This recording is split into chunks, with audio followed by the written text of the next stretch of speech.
let's talk about the role of confusion in fiction. Confusion or mystery, or maybe there's a better word.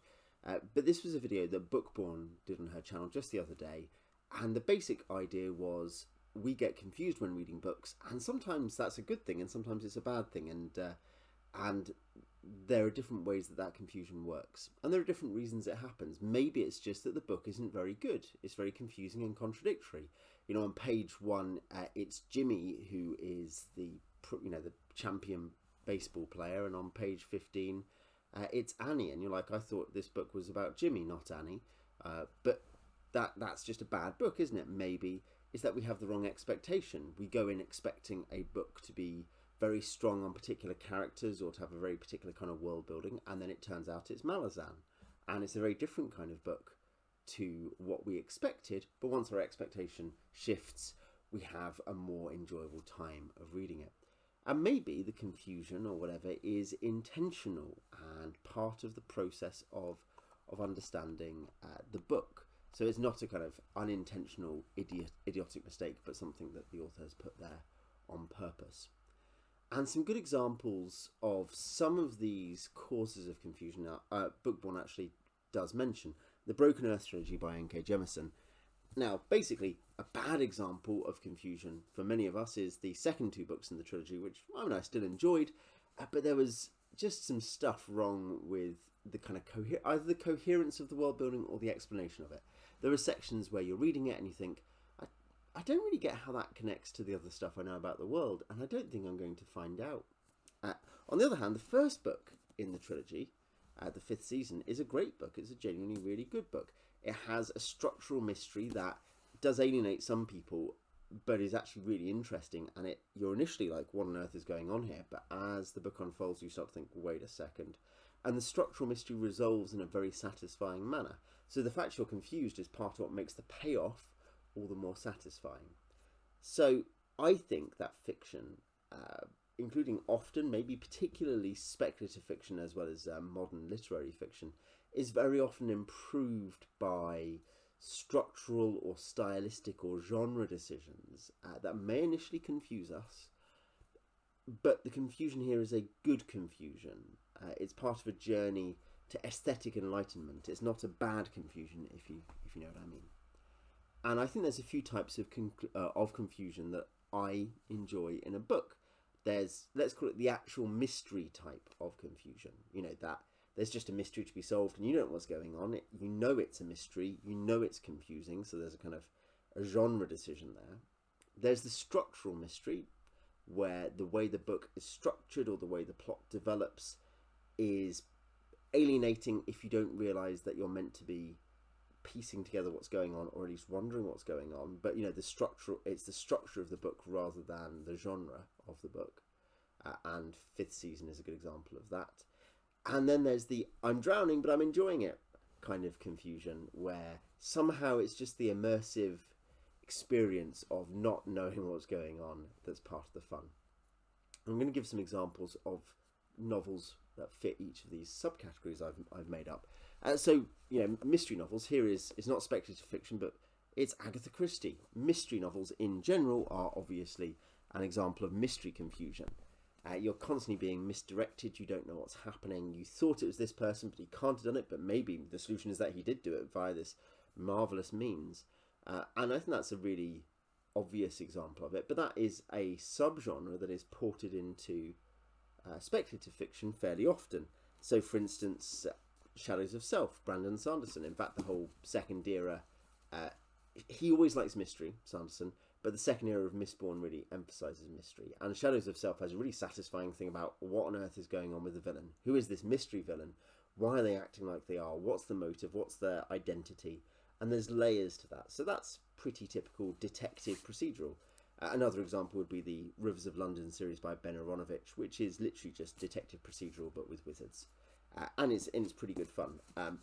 I think it's fair to say Harry Potter falls into the same category, because the school story genre, I talked about this in a video about the genre of Harry Potter, the school story genre really emphasises mystery and the idea that the kids are out to discover a strange mystery the adults haven't even noticed. So that's an example of mystery, and where your confusion is pretty obviously satisfying because it's a brain teaser. What about the second, structurally? I've got a couple of examples of structural ones here.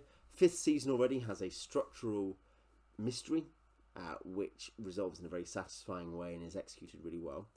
Lord of Light has a fairly light timeline structural confusional mystery where you have to piece together the order in which events have happened. You have to think, these events in Sam's life, I've reviewed this elsewhere in the channel, these events in Sam's life are out of order and they piece together in a particular way, and the reason they're out of order is not as a kind of crazy confusing mystery, but as an attempt to draw your attention to different parts of his career and his life at different times, and to understand the different layers of the story. And you have other books that play the same kind of trick. If even there's not really mystery or confusion, but anything that heavily uses flashbacks is a very mild version of this. And when a book just doesn't tell you that it's flashbacking and that it's doing odd things like that, it's more actively trading on your first reactions to the new information that's presented out of order. And Hyperion by Dan Simmons. Structurally, this the point is it's different narrators. It's like the Canterbury Tales. And the way the mystery of Hyperion and why they're going to the planet Hyperion and what's going on with the Shrike and all these other things going on like that unveils through the book, and why people want particular things unveils through the book. And the narrators and their different style, their different subgenres of tale, from military sci-fi to noir to kind of almost saga type stories, all of those add into that feel of like what's really going on here. And to a degree, Simmons does continue some of those mystery tropes through the rest of the Hyperion cantos, but he never again uses the big structural thing of using different narrators with different tales, with different points of view to accomplish that. And then finally, the I'm drowning but I love it type of mystery. This feels like a good example. Lavondis by Robert Holstock. I will review this. I've reviewed the first book in the cycle, Mythico Wood. The Mythico Wood books in general are weird. This is very weird. Lavondis is one of the strangest books I've read. Not in terms of like, not that it feels completely like an ayahuasca vision, but there's a degree of what on earth is going on? When's this happening? Why is that person doing that? What on earth is that description about? What's happening to this person? Is that? But there's a whole thing where, like, to give you a feel for it, for a quarter of the book, the composer, Vaughan Williams, is a major character in the book. And that's relevant because he's finding folk songs, and folk songs turn out to be magic, basically. That sort of thing. You're like, okay, so there's a degree of Stephen King Dark Tower thing going on here. Dark Tower, that's a good example of a structural mystery where there are things, the way things are structured confuses you intentionally sometimes. And to be fair, I think Dark Tower also trades somewhat on the I'm drowning but I don't care confusion. You know, you just think, I so enjoy this world and so enjoy the fact that this all seems so rich and deep. You could say some people probably find that with The Lord of the Rings, though I don't think that's a good example. But this so rich and deep, I don't get it, but I don't care. In fact, I'm enjoying the sense that I'm being overwhelmed by a world that isn't simple to understand, it isn't open to me in the way that I'm used to.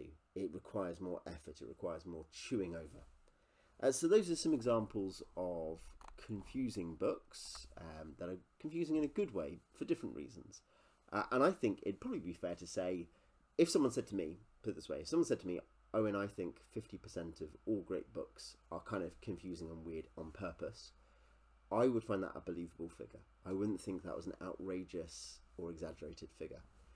And so with that in mind, I think bearing in mind that the importance of books basically screwing you over and tripping you up is valuable. It means that we're not as upset when it does happen, and we realise that maybe there's something valuable going on. What do you think? I mean, do you hate confusion in books?